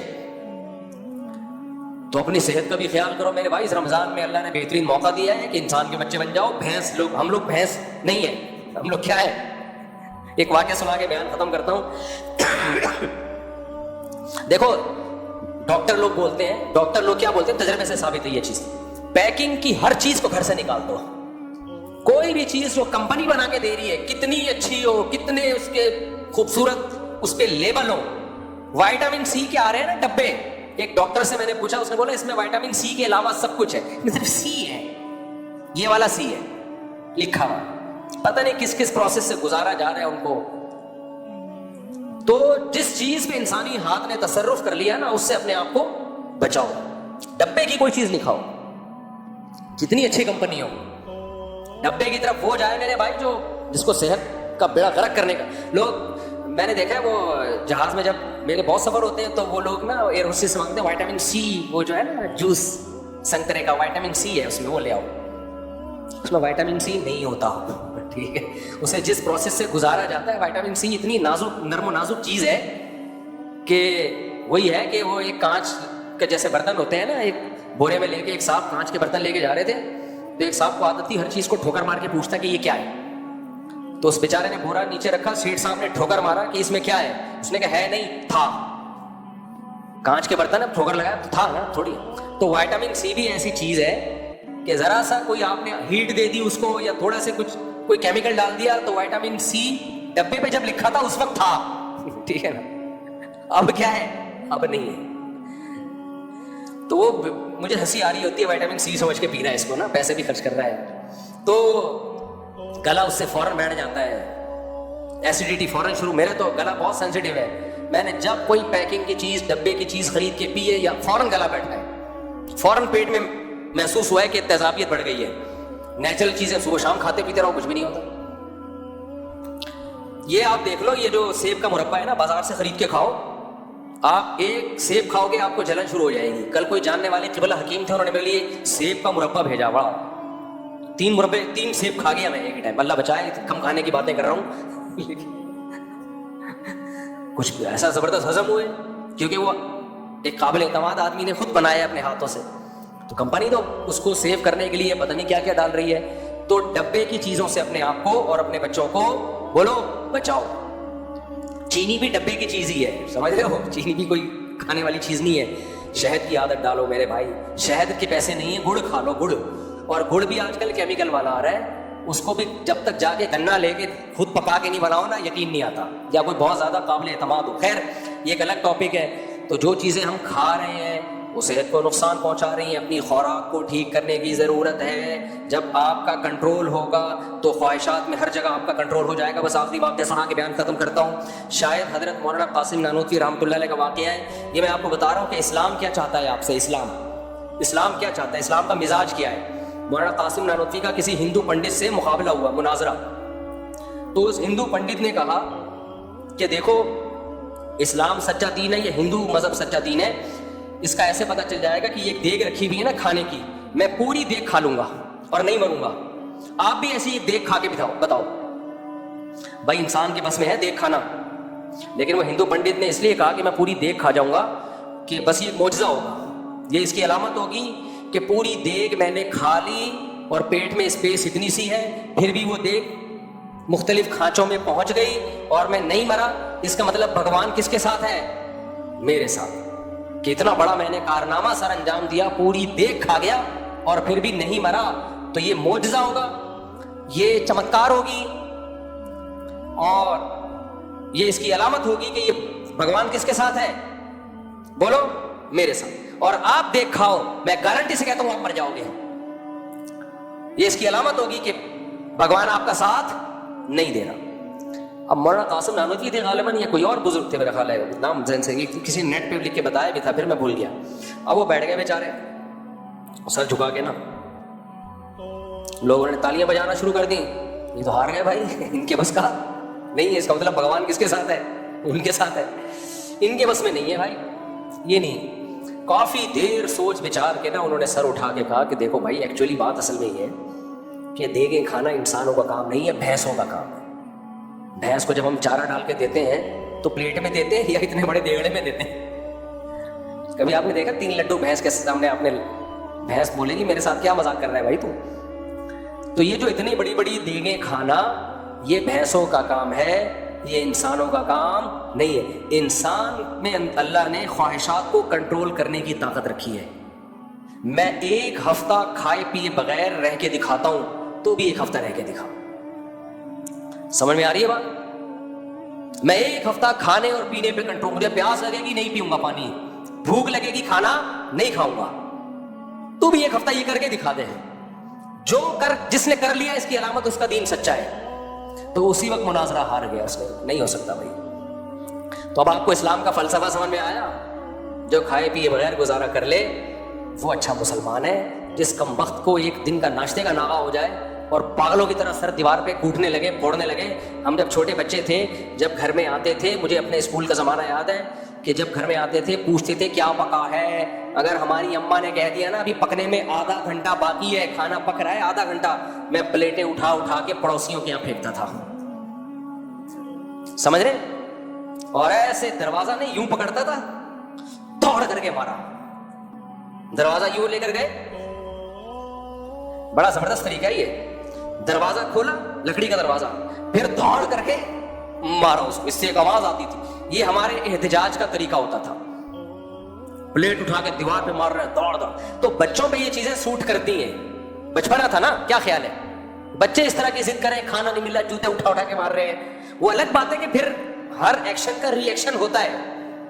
میں نے یہ تو بتایا کہ میں کیا کرتا تھا، آگے میں یہ نہیں بتا رہا کہ میرے ساتھ میری اماں کیا کرتی تھی. پھر یہ تھوڑی بتا رہا ہوں میں. ہم تو جو پلیٹیں دھاڑ دھاڑ کری وہ غصہ آ رہا ہے. تو بچپن میں تو ٹھیک ہے، کیا خیال ہے؟ بچپن میں ٹھیک ہے، بچے تو ہوتے ہی بھائی ان کو چیز نہ، لیکن جب انسان بڑا ہو جاتا ہے تو پھر اس کی کنٹرولنگ پاور بولو بڑھنی چاہیے. اسے کھانا مل گیا ٹھیک ہے، نہیں ملا بھوکا رہو، کوئی مسئلہ نہیں. ہمارے نبی صلی اللہ علیہ وسلم گھر آتے، آپ نے کیا فرمایا کہ میں نے اللہ سے دعا مانگی کہ اللہ 1 وقت کھلا 1 وقت بھوکا رکھ مجھے، تاکہ جب کھاؤں تو شکر ادا کروں، نہ ملے تو کیا کروں؟ صبر کروں، صبر کا ثواب حاصل کروں. ہم تو اللہ سے دعا مانگتے ہیں اللہ تیرے نبی کا حوصلہ تو بہت بلند تھا، ہمیں صبر والی زندگی نہیں، ہمیں تو خوشیوں والی زندگی چاہیے. ہمارا تو حوصلہ صبر کا نہیں ہے. میں بھی بیان کر رہا ہوں، لیکن ہو سکتا ہے مجھے 1 وقت کا کھانا نہ ملے تو ہو سکتا ہے یہ سارے بیان میرے دھرے کے دھرے وہیں رہ جائے اور میں دوبارہ وہی ایکشن شروع کر دوں، پلیٹیں اٹھا اٹھا کے مارنا. تو لیکن اللہ سے ہمیں شکر مانگنا چاہیے. اگر کوئی آزمائش آ جائے تو بریکیں فیل نہیں ہونی چاہیے. مرے گا نہیں بغیر کھائے، اتنی جلدی مرتا نہیں ہے. کھا کے مرنا آسان ہے، بھوکا رہ کے مرنا بہت مشکل کام ہے، بہت مشکل. اللہ ہمیں سمجھنے کی عمل کی توفیق عطا فرمائے. اچھا بھائی، کسی کو پیشاب کے قطروں کی بیماری لیکن بہت کم درجے کی، یعنی پیشاب کرنے کے 5 یا 10 منٹ کے بعد یہ قطرہ آتا ہو، تو کیا ایسا شخص امامت کرا سکتا ہے؟ نہیں کرا سکتا جب تک پاکی حاصل نہیں کرے گا. تو ایسے شخص کو چاہیے کہ وضو کرنے سے آدھا گھنٹہ پہلے پیشاب کر لے، تاکہ جتنے قطرے آنے وہ آدھا گھنٹے تک نکل جائیں. اس کے بعد وضو کرنے سے پہلے کیا کرے وہ، اگر وہ قطرے زیادہ نکلے تو وہ جگہ دھو لے. 1 آدھ قطرہ نکلا ہو تو جگہ دھونا بھی ضروری نہیں ہے. اور زیادہ قطرے نکل گئے تو دھوئے کیسے؟ اندازے سے دھو لے کہ بھئی یہاں ہو سکتا ہے یہاں لگاؤ، تو اتنا حصہ پانی میں دھو لے بس ہلکا سا. تو اندازے سے بھی دھو لے گا کافی ہے، اس میں وہم بھی بننے کی ضرورت نہیں ہے کہ پتہ نہیں یہاں لگاؤ، ہو سکتا ہے یہاں لگاؤ. تو اس میں طہارت کے مسائل میں شریعت نے آسانیاں دی ہیں. اچھا، آئی لو یو شبیر ناز، وعلیکم لو یو. مفتی صاحب ہم روڈ پہ جا رہے ہیں، راستے میں قبرستان ہے، تو کیا ہم جاتے ہوئے قبروں پہ لکھے نام پڑھ سکتے ہیں؟ کیا ثواب ملے گا نام پڑھ کے؟ پڑھ سکتے ہیں، اس میں کیا مسئلہ ہے، لیکن اس کا فائدہ کیا ہے؟ میں یونیورسٹی میں پڑھتی ہوں، میرا وہیں پر ایک غلط جگہ رشتہ ہو گیا تھا، پھر میں نے توبہ کر لی اور گھر والوں کو بھی پتہ چل گیا تھا، اب میں توبہ کر کے پردہ کرنا چاہتی ہوں، میرے والدین نہیں کرنے دے رہے، میرے ابو نے مجھے چماٹ مار دیا تھا اور بولا تھا کہ پردہ نہیں کرو، اگر کیا تو سب کچھ ختم کر کے گھر سے نکال دوں گا۔ اللہ کے حکم کے آگے مخلوق کی اطاعت جائز نہیں ہے، آپ ہمت کر کے پردہ کر لیں۔ باقی والد نے اگر تھپڑ مارا ہے تو ان سے محبت سے پیش آئیں، بولیں ابو ایک تھپڑ اور لگا دیں، آپ میرے ابو ہیں، آپ مجھے تھپڑ مار سکتے ہیں، میرے پاس برداشت کے علاوہ کوئی آپشن نہیں ہے۔ تو جس اللہ نے مجھے پردے کا حکم دیا، اسی اللہ نے مجھے آپ کے سامنے زبان چلانے سے بھی منع کیا۔ تو جہاں ایک مشکل حکم پہ میں نے عمل کیا پردے کا، ایک اور پر عمل کر لوں گی تھپڑ کھانے کو۔ تو اس طرح سے امید ہے ابا مزید تھپڑ نہیں ماریں گے انشاءاللہ۔ مفتی صاحب آپ سے یہ گزارش ہے، میرے لیے دعا کریں، میں جاب لیس ہوں اور میری شادی کی عمر ہے اور مجھے کئی لڑکے نہیں ملی، گھر والے لڑکی نہیں ملی، گھر والے ڈھونڈ رہے ہیں، آپ میرے لیے دعا کریں ہمارا اپنا گھر ہو جائے اور میری فیملی کا کے لیے بھی اور میرے بھائی کے لیے بھی، پورے خاندان کے لیے، پورے پریوار کے لیے، اللہ سب کو خوشیاں دے، برکتیں دے، اور اللہ آپ کو اچھی ملازمت بھی دلا دے، رزق حلال کشادہ نصیب کرے، اور اللہ آپ کی کسی اچھی جگہ شادی بھی کرا دے۔ آج سوال بہت کم آئے ہوئے ہیں، بس یہاں سے کسی نے پوچھنا ہے تو مائک ہاتھ میں لے کے پوچھ لیں۔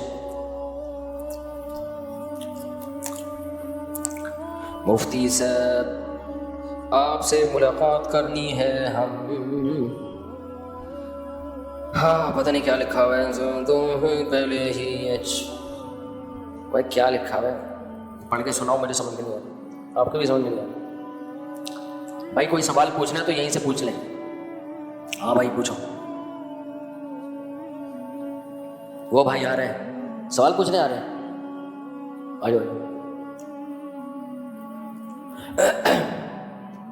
آپ کہاں سے آئے ہیں؟ قیوم آباد، کیا کرتے ہیں؟ اچھا اچھا، آپ ساتھ تبلیغی اجتماع اور ہمارا اسلام، یہ کیا ہے؟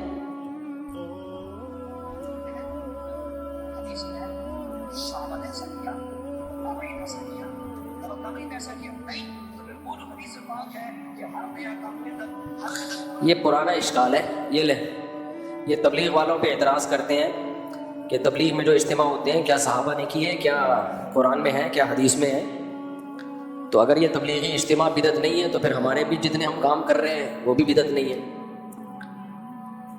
السلام علیکم، دیکھو سوری میں یہ بات پہلے مکمل کر لوں، تبلیغ میں جو اجتماع ہوتا ہے وہ مقصد نہیں ہے، دین کی تبلیغ کے لیے کوئی بھی طریقہ کار وضع کیا جا سکتا ہے زمانے کے لحاظ سے۔ پہلے صحابہ کے دور میں لوگ گھوڑوں پہ جایا کرتے تھے، اب ہوائی جہازوں میں جاتے ہیں، کوئی کیا ہوائی جہازوں میں جانا تو ثابت نہیں ہے بھائی، وہ طریقہ جو بھی اس دور میں سوٹیبل ہوگا اس کو اختیار کیا جائے گا، تو اس کا سنت اور بدعت سے تعلق نہیں ہے، تو اصلاح کے لیے کوئی بھی طریقہ ایجاد کیا جا سکتا ہے۔ بعض اکابر میں معمول یہ تھا کہ آپ سے اچھی خوراک چھڑوا دیا کرتے تھے تاکہ آپ میں برداشت پیدا ہو۔ اب کوئی کہیں یہ کہاں سے ثابت ہے کہ کھانا پینا چھڑوا دو؟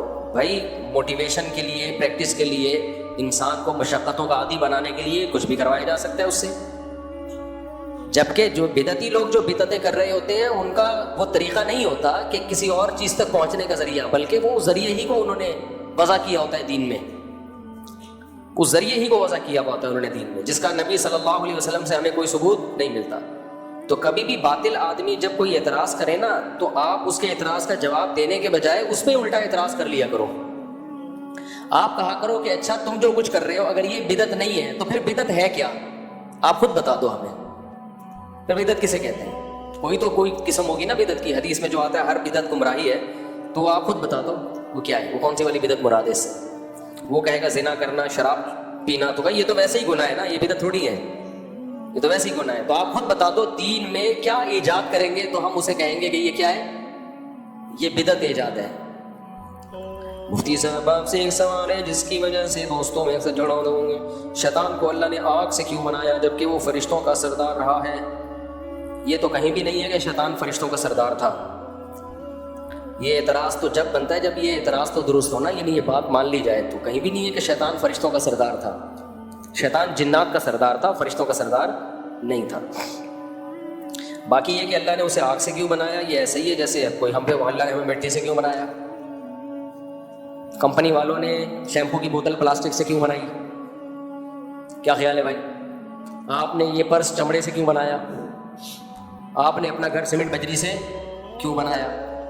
اگر یہ آپ سیمنٹ بجری سے بناتے ہو، امریکہ والے لکڑی سے کیوں بناتے ہیں؟ تو بنانے والے کی مرضی بھائی، جو اس کو جو چیز سوٹیبل لگی اس کے لیے اسے اس سے بنا دیا. تو اللہ میاں نے آگ سے بنا دیا. آگ سے نہیں بناتا تو آپ اس سے پوچھتے کہ اللہ نے پھر جنات کو لوہے سے کیوں بنایا؟ تو کسی نے کسی چیز سے تو بنانا تھا نا. آگ سے بنانے میں ایک حکمت یہ تاکہ نظر نہ آئے. جنات آگ سے بنے ہوئے ہیں، اسی وجہ سے ہمیں نظر نہیں آتے. شکر کرو نہیں آتے نظر. اگر ہمیں جنات نظر آتے تو ہم پھر کسی کو نظر نہیں آتے، ہم مارکیٹ سے شارٹ. وہ لطیفہ میں سناتا ہوں نا. ایک عمارت کئی سو سال پرانی تھی، لوگ ڈرتے تھے اس میں جاتے ہوئے کہ اس میں کہیں جنات ہیں. تو کسی نے کہا کہ میں کچھ نہیں ہے جنات بنات، میں جاتا ہوں. گیا، دروازہ بجایا. وہ بڑا بہادر تھا، ڈرتا نہیں تھا نا.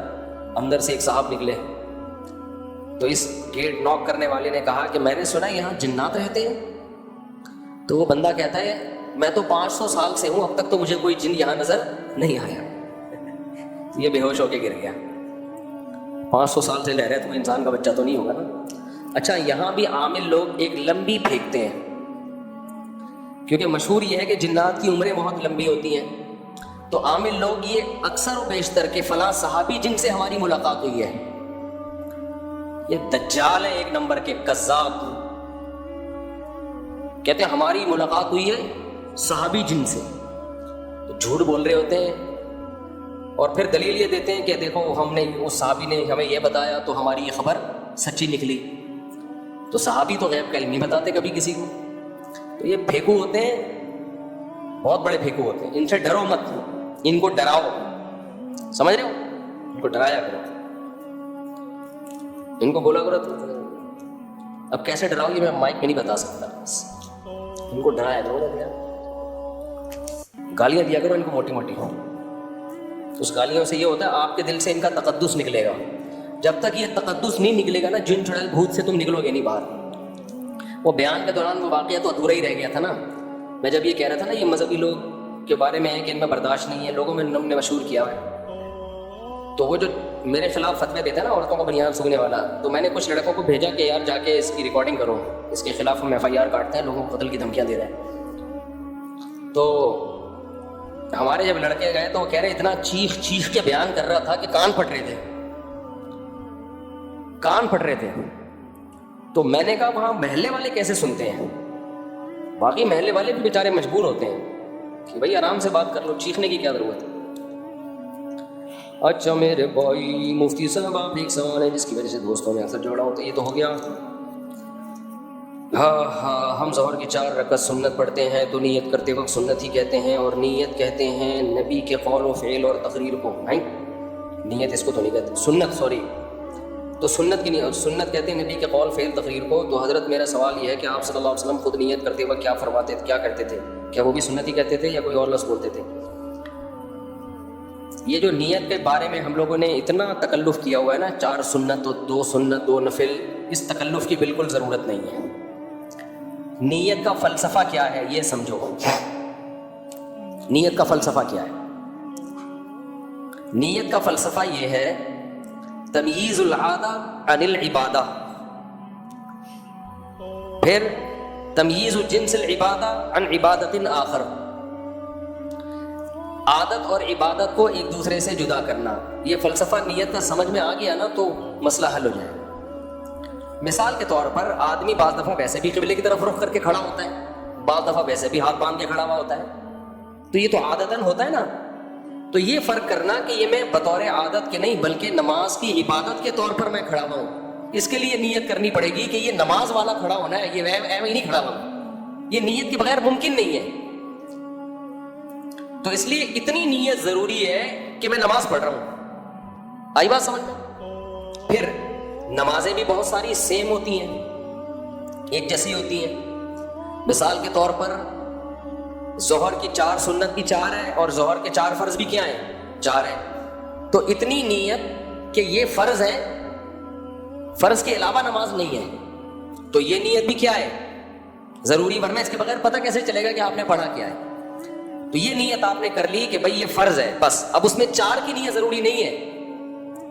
وجہ اس کی یہ کہ اس کے تکلف کی آپ کو ضرورت ہی نہیں ہے، یہ اللہ کی طرف سے 4 ہی ہیں. تو آپ کے نیت کرنے نہ کرنے سے کوئی فرق نہیں پڑتا. اگر آپ نے یہ نیت کی کہ میں ظہر کی نماز پڑھ رہا ہوں 1 رکعت، اللہ اکبر کہہ کے نیت باندھ لی تو بھی نماز ہو جائے گی. کیونکہ جہاں شریعت نے خود سے تعیین کر دی ہے تو وہاں آپ کی تعیین باطل ہے. تبھی رمضان میں اگر کوئی نفل روزے کی نیت کرتا ہے تو بھی روزہ ہو جائے گا. سمجھ رہے ہو؟ اس لیے کہ شریعت نے وہ فرض کے لیے بنایا ہے، تو اس میں کسی دوسرے روزے کا احتمال ہی نہیں ہے. تو اب رمضان میں یہ نیت کہ میں رمضان کے روزے کی نیت کر رہا ہوں، یہ تکلف ہے. آپ نفل کی نیت کرو، آپ جو مرضی نیت کرو، رمضان کا روزہ ہی ہوگا. ہاں روزے کی نیت ضروری ہے، اس لیے کہ بعض دفعہ رمضان میں ویسے بھی آدمی نہیں کھا رہا ہوتا.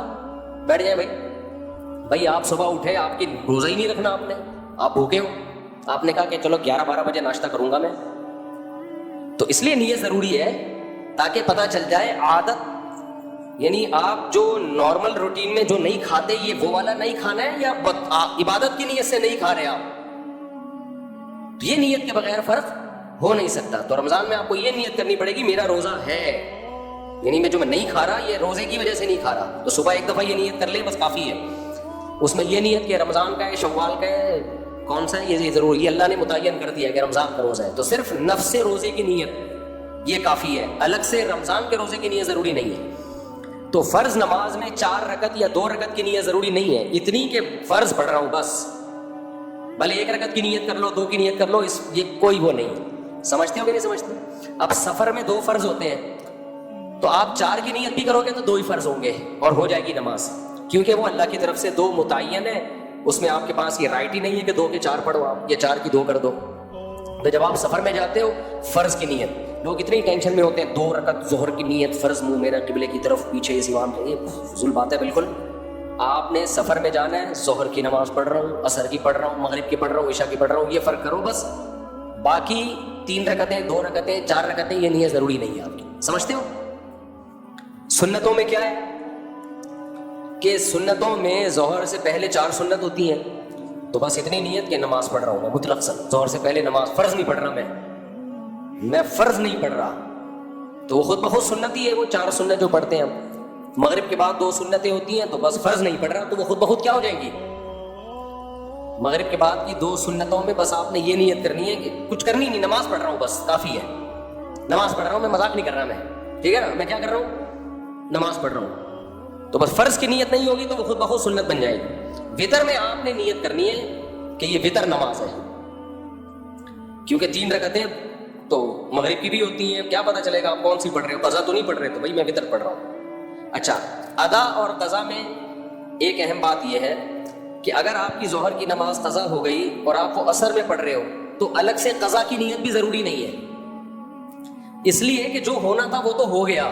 آپ کے ادا کی نیت کرنے سے ادا ہو جائے گی. وہ ادا نماز قضا کی نیت سے پڑھو گے تو بھی ادا ہوگی، قضا نماز ادا کی نیت سے پڑھو گے تو بھی قضا ہوگی. لہذا اس میں ادا اور قضا کے تکلف کی بھی ضرورت نہیں ہے. مثال کے طور پر ظہر کا ٹائم ختم ہو رہا تھا 4 بجے، آپ نے 4:05 پہ نیت باندھی کہ میں ظہر کی ادا پڑھ رہا ہوں. سلام پھیرنے کے بعد ٹائم دیکھا ابے یہ تو قضا ہو گئی، تو اب لوٹانے کی ضرورت نہیں ہے، کیونکہ وہ اللہ کی طرف سے جو ہونا تھا وہ ہو گیا. وہ آپ کی نیت چینج کرنے سے فرق نہیں پڑتا. آپ یہ سمجھے کہ ظہر قضا ہو گئی ہے، 4 فرض آپ نے قضا کی نیت سے پڑھے، سلام پھیر کے دیکھا ابے نہیں بھائی ابھی تو ٹائم باقی ہے، کوئی بات نہیں، ہو گئی نماز آپ کی. سمجھتے ہو؟ وجہ کیا ہے کہ بھائی وہ اللہ کی طرف سے قضا ہوئی نہیں تھی، وہ تو ادا تھی، تو آپ 100 دفعہ قضا کی نیت کرتے رہو. آپ کے ذمہ صرف یہ تھا کہ یہ فیصلہ کر لو کہ فرض پڑھ رہے ہو یا سنتیں پڑھ رہے ہو. تو آپ نے وہ جب متعین کر دیا کہ ظہر کے فرض پڑھ رہا ہوں تو بس کافی ہے. اب وہ ادا ہے یا قضا ہے وہ کس کی طرف سے ہے؟ اللہ کی طرف سے. تو نیت اتنا مشکل گاڑا مسئلہ نہیں ہے جتنا لوگوں نے بنا لیا ہے. اور یہ کہ قبلے کی طرف میرا منہ منہ کسی اور طرف ہوگا تو نماز ہوگی نہیں.